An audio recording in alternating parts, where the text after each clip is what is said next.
یعنی عام آدمی تو گناہوں کی حالت میں بھی ہنستا بستا نظر آتا ہے، اور یہ طاعت کی حالت میں بھی یہ ان کے اوپر فکر طاری رہتی کہ پتہ نہیں اللہ تبارک و تعالیٰ کی ہماری عبادت کی کیا قیمت لگی ہے۔ تو اپنے نفس کے محاسبے کے اندر مبتلا رہتے ہیں، لہذا محاسبہ نفس جو ہے ان کو شب و روز کروٹ لینے نہیں دیتا۔ کوئی اقوال ہوں، افعال ہوں، احوال ہوں، اعمال ہوں، کسی بھی جو عمل و قول کے ظاہر کرنے سے پہلے اپنے نفس کا محاسبہ کرتے ہیں، اور اپنے نفس کو اس قابل نہیں پاتے کہ میں یہ بات کہوں، اس قابل نہیں پاتے کہ میں یہ قدم بڑھاؤں، بلکہ اپنے آپ کو کمتر سے کمتر سمجھتے چلے جاتے ہیں۔ لہٰذا اس محاسبہ نفس کے نتیجے میں وہ اسی فکر میں رہتے ہیں کہ کل کو اللہ تبارک و تعالیٰ کی پتہ نہیں کیا قیمت لگے گی، اور اپنے ایک ایک قول کی شب و روز جو ہے وہ اس کو پڑتال کرتے رہتے ہیں کہ یہ میں نے جو کام کیا اللہ اور اللہ کے رسول کے منشا کے مطابق تھا کہ نہیں۔ سونے سے پہلے اپنے پورے نفس کا محاسبہ کر کے سوتے ہیں تاکہ پتہ چلے کہ دن بھر کے اندر کیا کوتاہیاں ہوئیں، کیا غفلت ہوئیں، اور اللہ تبارک و تعالیٰ کے سامنے ہم کیا امید رکھیں۔ تو یہ محاسبہ نفس جو ہے یہ اس سے کبھی غافل نہیں ہوتے۔ اور تیسرا اس کے اندر یہ وصف یہ ہے کہ یہ طول عمل کو ترک کر دیتے ہیں، لمبی لمبی امیدیں نہیں باندھتے، یہاں تک کہ یہ اپنے ذاتی بڑے بڑے مکان نہیں بناتے، کیونکہ یہ سوچتے کہ ہمیں اگلے سانس کی بھی توقع نہیں ہے کہ اگلا سانس بھی آئے گا یا نہیں، یا جو سانس ہم نے اندر کھینچا تھا وہ سانس باہر نکلے گا یا نہیں۔ یعنی اس قدر یہ اپنی جو آخرت کا تصور باندھے رکھتے ہیں کہ وہ یہ کہتے ہیں کہ بس یہ کچا پکا گھر کوٹھا ہو جس پہ سر ڈھانپ لے انسان، اور خارجی جو انسان قدرتی آفات سے محفوظ رہے، اور بس اللہ تبارک و تعالیٰ کی بات میں لگا رہے۔ لہذا یہ تصور باندھ کے یہ طول عمل سے اعتراض کرتے ہیں کہ لمبی لمبی امیدیں نہیں باندھتے، اور یہ سوچتے ہیں کہ پتہ نہیں کب بلاوا آ جائے۔ یہاں تک کہ جب گفتگو کر رہے ہوتے ہیں ان کو یہ توقع نہیں ہوتی کہ یہ گفتگو سے میں فارغ ہوں گا، اور فارغ ہو کر جب مجھے اللہ کی عبادت کا بھی موقع ملے گا یا کسی مخلوق کی خدمت کا بھی موقع ملے گا یا نہیں، اور اس گفتگو کے دوران ہی اللہ تبارک و تعالیٰ کا بلاوا آ جائے۔ تو یہ تصور باندھ کے رکھتے ہیں جس کی وجہ سے طول عمل سے اعتراض کرتے ہیں، لمبی لمبی امیدیں نہیں باندھتے۔ یہ وجہ ہے کہ گھر مکان نہیں بناتے، بلکہ جیسا بھی کچا کوٹھا مل گیا، جیسے بھی ان کو جھونپڑا مل گیا، کم سے کم جیسا اسباب دنیا لے کے چلتے ہیں تاکہ ان کی نظر آخرت پر ہوتی ہے، کیونکہ یہ دنیا تو کٹ جانی ہے، یہ ان کی کیفیت ہوتی ہے، کیونکہ طول عمل سے اعتراض کرتے ہیں۔ اور چوتھا مطلب یہ ہے کہ اللہ کی مخلوق پر شفقت کرتے ہیں، الشفقۃ علی خلق اللہ، اللہ کی مخلوق سے شفقت کرتے ہیں۔ مخلوق جو ہے بھلے وہ انسان ہو یا حیوان ہو، چونٹیاں ہوں یا پرندے ہوں، لیکن اللہ کی مخلوق ہے اس پر ان کو ایک شفقت ہوتی ہے، یہاں تک کہ گناہگار بھی اگر سامنے ہیں تو گناہگار پر بھی مہربان ہوتے ہیں، اس پر رحم کی نظر سے دیکھتے ہیں، اور یہ سوچتے ہیں کہ کچھ بھی ہو میرے محبوب کی مخلوق تو ہے، میرے محبوب کی تخلیق تو ہے،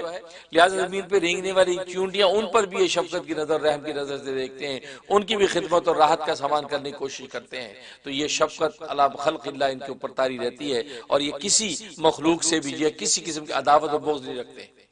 انسان تو بڑی بات ہے، یہ حیوانوں کے ساتھ بھی ان کو کسی کو بغض نہیں ہو، عداوت نہیں ہوتی، بلکہ ان مخلوقات پر بھی شفقت کرتے ہیں۔ کبھی اگر ان مخلوقات کو کسی قسم کی خدمت کی ضرورت ہے، کسی مصیبت میں وہ مبتلا ہے، تو فوراً ان کی مدد کو بھی پہنچتے ہیں، چاہے کہ انسان ہو اور انسان گناہگار بھلے ہو، یہ اس کی بھی خدمت کرنے کی کوشش کرتے ہیں، اور یہ سوچتے ہیں کہ جو کہ اللہ کی مخلوق ہے اس مخلوق کی خدمت کروں گا، ہو سکتا ہے یہ خدمت اللہ کے یہاں قبول ہو جائے تو وہاں میں سرخرو ہو جاؤں۔ تو یہ مخلوق پر شفقت کا ایک شان ان کے اندر موجود ہوتی ہے۔ اور پانچواں وصف ان کے اندر یہ ہوتا ہے، یہ ترک جدال کرتے ہیں، لڑائی جھگڑے سے بچتے ہیں، یہ بحث مباحثہ مناظرہ نہیں کرتے ہیں۔ اگر ایک بات کہنی ہے وہ ایک نصیحت کے طور پر سامنے والے کو کہہ دی، اس میں بھی یہ تصور کرتے ہیں کہ یہ جو بات میں کہہ رہا ہوں اس آواز میں میرے کان اس کے کانوں سے زیادہ قریب ہیں، کیونکہ میں زیادہ مستحق ہوں اس نصیحت کا جو میں دوسرے کو کر رہا ہوں، اور دوسرے کو اس نیت سے نصیحت کرتے ہیں کہ سبق کو سنا رہے ہیں، جیسے شاگرد استاد کو سبق سناتا ہے، حالانکہ اس کو پڑھاتا نہیں بلکہ سناتا ہے، بالکل ان کا تصور یہ ہوتا ہے کہ میں سامنے والے کو نصیحت سنا رہا ہوں اور حقیقت میں اپنا سبق یاد کر رہا ہوں۔ یعنی یہ سامنے والے کو کمتر نہیں سمجھتے، اور اگر سامنے والا وہ جدال اور جھگڑے کی کوشش کرے، جی کہاں سے آپ نے کہہ دیا، یہ کیسے کہہ دیا، تو اس سے بحث نہیں کرتے، جی ٹھیک ہے آپ نے بجا فرمایا، جو آپ کہہ رہے ہیں بہت اچھا، اپنا راستہ ناپتے، جھگڑا نہیں کرتے، اس سے بحث مباحثہ نہیں کرتے، دلائل کی بحث نہیں کرتے۔ یہ ان صوفیہ کرام کا خاص وصف ہوتا ہے، ان اولیاء کاملین کی خاص شان ہوتی ہے کہ اس سے جھگڑا نہیں کرتے۔ یہاں تک اگر کوئی شخص یہ کہتا ہے یار یہ کتب ابدال کا وجود کہاں سے آ گیا، یہ کون کتب ہوتے ہیں، کون ابدال ہوتے ہیں، یہ کہاں سے ثابت ہے، کہا جی ٹھیک ہے آپ جو کہتے ہیں جی بس شکریہ، ہم تو نہیں مانتے کہ جی ٹھیک بہت اچھا آپ کی مرضی، میں نے جو کہنا تھا کہہ دیا۔ تو یہاں تک جو ہے یہ اپنے تصوف سلوک کے حوالے سے بحث و مباحثے کے اندر نہیں پڑتے، بلکہ سامنے والے کو نصیحت کر کے اپنا راستہ ناپتے ہیں اور اس کے ساتھ الجھتے نہیں۔ تو ترک جدال کرنا، جھگڑے سے بچنا، یہ ان کا خاص وصف ہوتا ہے، بس نصیحت سچے دل سے کر کے یہ اپنی منزل کو چلے جاتے ہیں۔ اس انداز سے جو ہے دعوت حق کو پھیلاتے رہتے ہیں، کسی کے دل کے اندر بات اتر گئی تو اس کو بھی منزل مل گئی اور اس راہ مستقیم پہ آ جاتا ہے، اور جس کو نہیں ملی تو وہ محروم رہتا ہے، وہ اس کا بوجھ اسی کے گردن پہ رہتا ہے، یہ اپنے ذمے سے بری ہو جاتے ہیں۔ بہت انٹرسٹنگ حضرت، بہت دلچسپ۔ اس سے تو حضرت یہ سوال ذہن میں آنے لگا کہ اولیاء اللہ یہ تو سارے پیر کامل ہو چکے ہوتے ہیں، تو حضرت ان پر تو اللہ کی خاص محبت کی تجلی بھی پڑ چکی ہوتی ہے، اللہ کے خاص مقرب بن چکے ہوتے ہیں، تو اس کے بعد پھر ان کو تو مطمئن ہو جانا چاہیے، پھر یہ کیوں اتنی احتیاط والی زندگی گزار رہے ہوتے ہیں؟ بڑا اچھا سوال اٹھایا آپ نے۔ اصل میں بات یہ ہے کہ اطمینان، دنیا اطمینان کی جگہ ہی نہیں، اچھا، دنیا بے چینی کا نام ہی دنیا ہے، اللہ، یہ اطمینان کی جگہ نہیں، اطمینان کی جگہ جنت ہے اور بے چینی کی جگہ جہنم ہے۔ دنیا میں نہ کامل اطمینان ہے نہ کامل بے اطمینانی ہے، بلکہ دونوں چیزیں ہیں۔ اس لیے وہ دونوں تمام چیز کی کیفیت ان کے اوپر رہتی ہیں کہ دل کے اندر ان کی اطمینان رہتا ہے